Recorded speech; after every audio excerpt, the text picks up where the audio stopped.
makina para sa pagpapatubig. Nako, bumubog na po yung aking mga paa. Ayan na po ay maputik eh. Wala eh.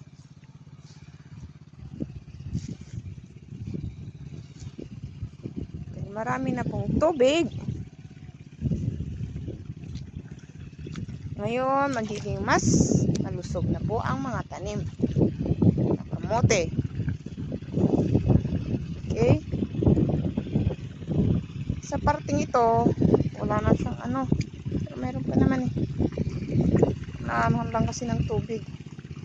Tandaanan ang tubig po. Ayan, ganyan. Yan pong ginagamit nila sa pagpapatubig. Bakit nabutas na yan eh?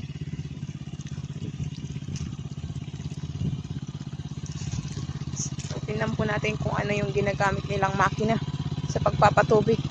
O, yan na po.